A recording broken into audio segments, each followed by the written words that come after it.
Oke, bisa Ibu mulai? Oke, Assalamualaikum warahmatullahi wabarakatuh. Waalaikumsalam warahmatullahi wabarakatuh. Gimana ini kabarnya, kok pada lemes banget nih? Mbak, kalian udah mulai lapar ya atau gimana nih? Alergi. Oke, Ibu mulai pembelajaran pada hari ini ya. Nah, sebelum Ibu mulai, alangkah baiknya kita berdoa terlebih dahulu. Mungkin berdoa bisa dimulai.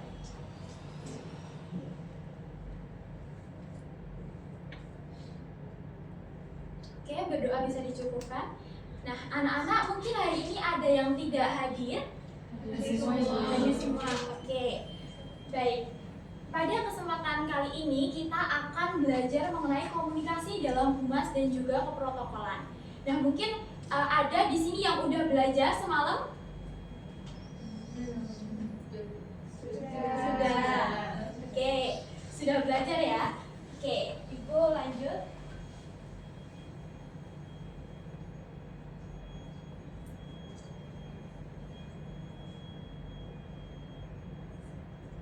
Nah, sebelum itu, Ibu ingin bertanya nih, pernah nggak sih kalian ketemu orang yang ngomongnya lancar, tapi bikin bingung? Tapi ada juga orang yang ngomongnya sederhana, tapi kalian langsung pahami dengan maksudnya. Pernah Ibu? Oke, Mbak Ufi. Menurut saya lebih enak yang ketemu orang yang kalau ngomongnya sederhana tapi bisa langsung gampang dipahami. Jadi langsung to the point gitu ya. Oke, Ibu ingin sedikit cerita. Jadi dulu Ibu mempunyai teman. Anggap saja namanya si A dan juga si B. Nah, teman Ibu ini sama-sama pintar dan sama-sama menguasai materi. Namun ketika disuruh menjelaskan, si A ini penjelasannya lebih mudah dipahami oleh teman-teman yang lain. Karena si A ini menggunakan bahasa yang sederhana. Sedangkan si B ini jika menjelaskan menggunakan bahasa yang kemungkinan teman-teman yang lain tuh kesulitan untuk memahami bahasa tersebut. Nah, dari situ Ibu jadi paham bahwa komunikasi itu bukan hanya tentang kita hafal suatu materi atau kita paham suatu materi, tapi bagaimana sih kita menyampaikan materi tersebut kepada audiens agar audiens tersebut juga paham apa yang ingin kita sampaikan.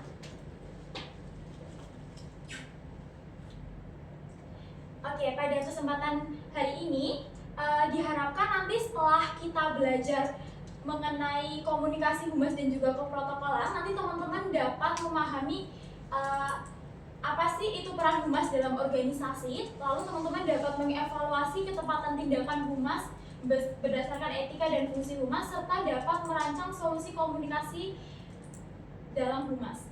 Nah, materi ini masih ada erat kaitannya dengan mata pelajaran pelayanan prima dan juga komunikasi di tempat kerja. Oke, sebelum itu mungkin biar untuk mengukur dulu nih kira-kira pemahaman teman-teman tuh seberapa, mungkin bisa di-scan untuk pretest yang ada di layar.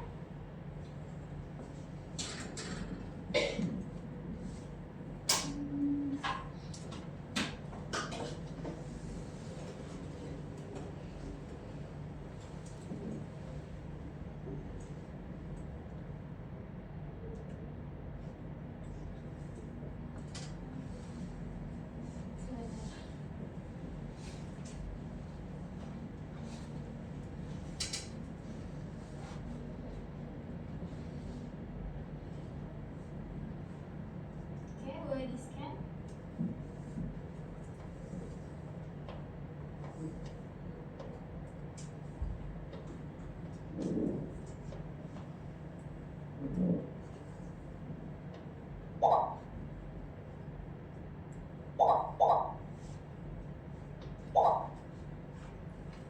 Oke, sudah ya. Langsung Ibu mulai.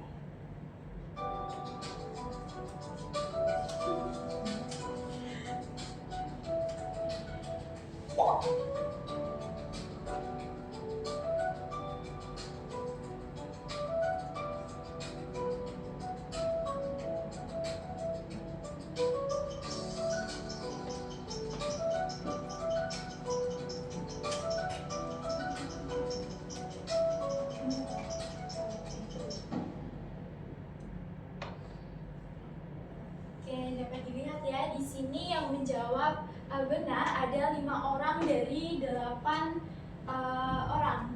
Maka di sini dapat disimpulkan bahwa teman-teman udah mulai paham ya apa itu komunikasi dalam kehumasan.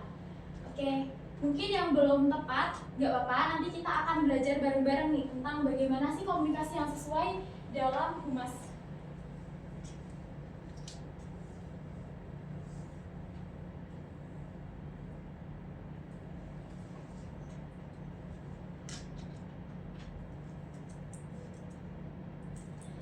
Oke, mungkin Ibu akan menjelaskan sedikit materi mengenai strategi komunikasi dalam humas. Nah, di sini Ibu membagi menjadi 4 strategi. Yang pertama adalah riset. Nah, sebelum kita merumuskan strategi yang akan digunakan, kita riset terlebih dahulu. Sebenarnya akar masalah dari hal tersebut itu seperti apa agar kita dapat menentukan strategi yang sesuai. Nah, setelah kita riset, maka kita dapat menentukan langkah-langkah yang akan diambil itu bagaimana. Nah, dengan langkah-langkah tersebut atau strategi yang telah kita susun, nantinya kita akan mengimplementasikan atau melaksanakan strategi yang sebelumnya udah kita buat tadi. Nah, setelah riset dilakukan, strategi dilakukan, dan juga implementasi tersebut sudah terlaksana, maka kita akan mengadakan evaluasi.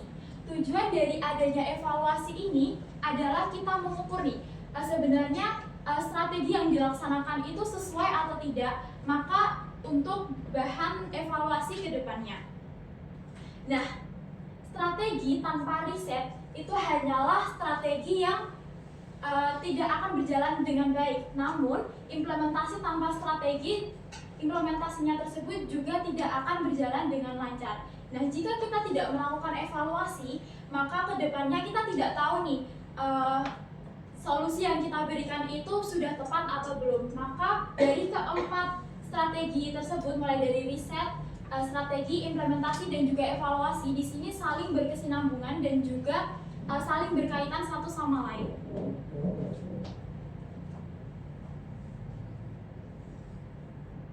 Oke, dari anak-anak semua mungkin ada yang ingin ditanyakan dari materi yang telah Ibu sampaikan?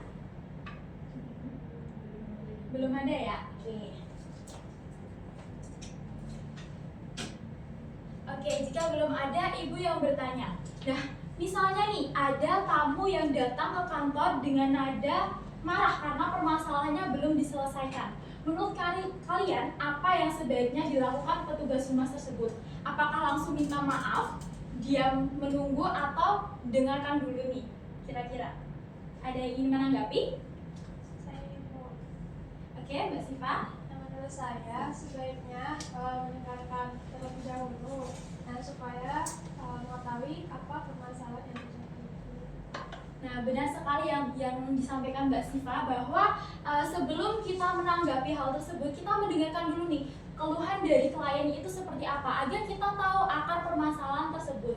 Nah, setelah kita tahu akar permasalahan tersebut, kita dapat menentukan strategi apa yang akan kita ambil untuk menyelesaikan masalah tersebut.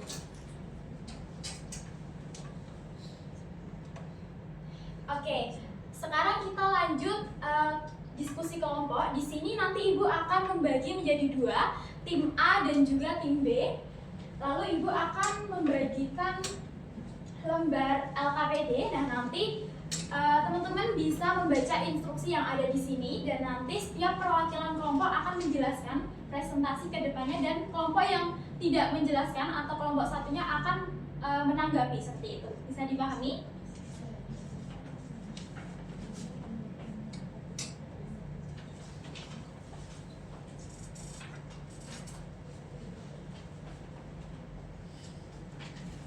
Oke, untuk pengerjaan LKPD Ibu beri waktu selama 2 menit ya.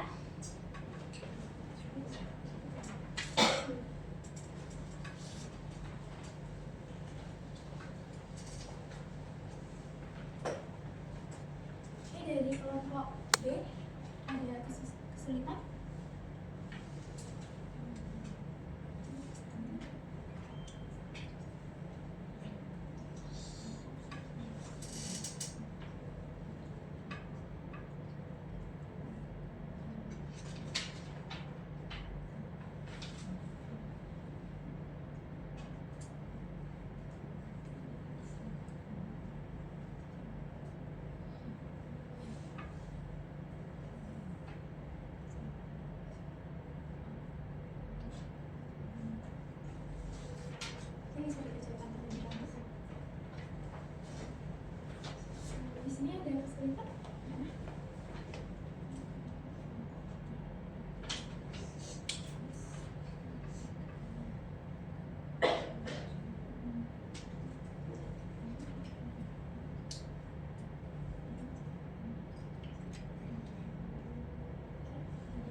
sini dulu nih, kira-kira siapa nih perwakilan yang mau maju?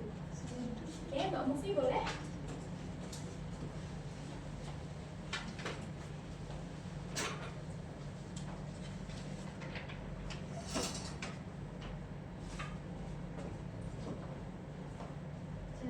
Jadi di sini saya perwakilan dari kelompok A akan mempresentasikan hasil dari kelompok kami. Yang pertama yaitu masalah utama dalam kasus tersebut adalah kurangnya respon cepat dan tidak adanya komunikasi yang empatik dari humas terhadap keluhan masyarakat. Yang kedua yaitu peran humas sebagai penghubung antara instansi dan masyarakat tidak berjalan optimal karena tidak memberikan informasi secara tepat dan secara cepat, tidak merespon keluhan serta gagal menjadi hubungan baik dengan publik seperti itu. Izin menanggapi.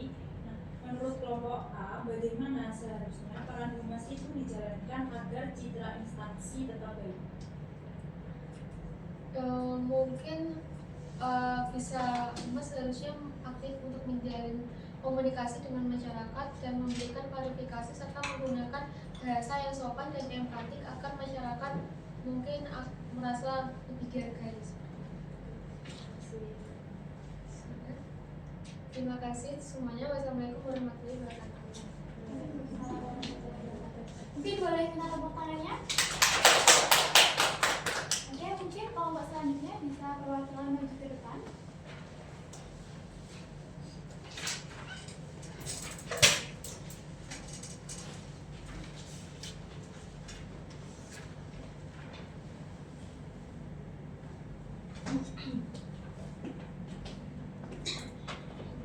Izin ya Ibu. Jadi saya dari perwakilan kelompok B ingin mempresentasikan hasil diskusi kami, yaitu di evaluasilah tindakan humas berdasarkan etika komunikasi. Jadi tindakan humas itu tidak sesuai dengan etika komunikasi karena tidak menunjukkan sikap responsif, kurang empati, serta menggunakan bahasa yang kaku sehingga memperburuk persepsi masyarakat. Nah, menurut pendapat kami, untuk yang soal keempat, menurut pendapat kami, tindakan yang paling berdampak terhadap menurunnya citra instansi itu karena keterlambatan dalam merespon keluhan menjadi faktor paling berdampak karena membuat masyarakat merasa diabaikan dan memperbesar penyebaran opini negatif. Gitu. Mungkin dari kelompok A ingin menanggapi.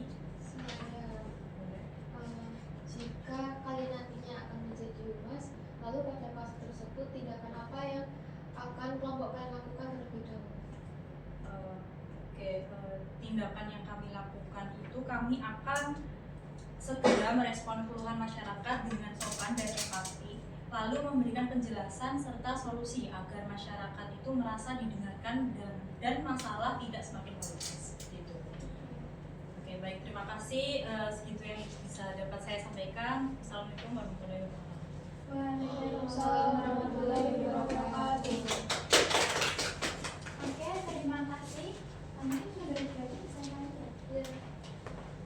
Oke, terima kasih kepada perwakilan kelompok A dan juga kelompok B bahwa benar sekali ya yang telah disampaikan tadi di sini bahwa kurang respon cepat humas dan juga komunikasi yang tidak empatik dari humas itu dapat menyebabkan menurunnya kepercayaan publik. Nah, terlebih penggunaan bahasa yang dinilai kaku dapat membuat opini negatif dan juga hal tersebut dapat menyebar dengan cepat karena sekarang kan di era digital ya.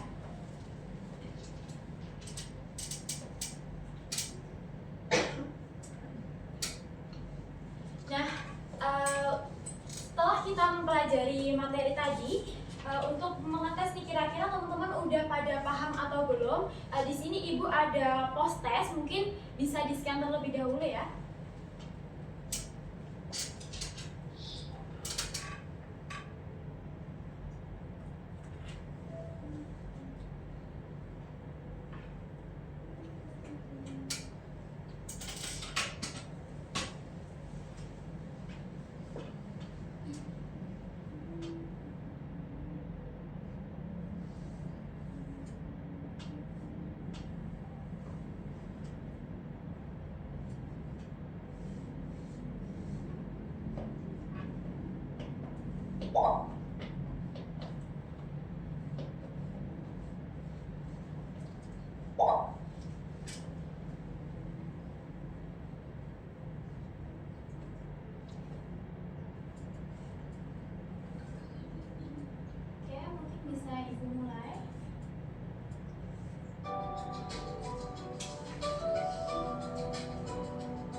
Oke, di sini dapat dilihat ya bahwa ternyata teman-teman masih belum begitu paham ya tentang apa sih itu kehumasan, komunikasi dalam kehumasan. Nah, mungkin di pertemuan kedepannya mungkin Ibu akan mengulas lagi nih. Nah, mungkin Ibu juga minta untuk teman-teman untuk belajar lebih lanjut tentang materi tersebut.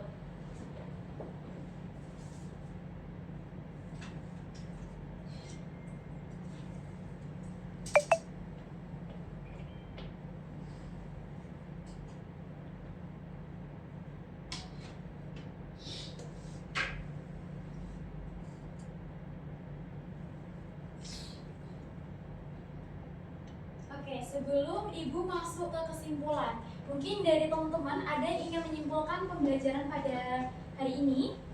Oke, Mbak Tami. Jadi humas itu harus berkomunikasi dengan empati, cepat merespon dan juga jujur agar citra organisasi itu tetap terjaga.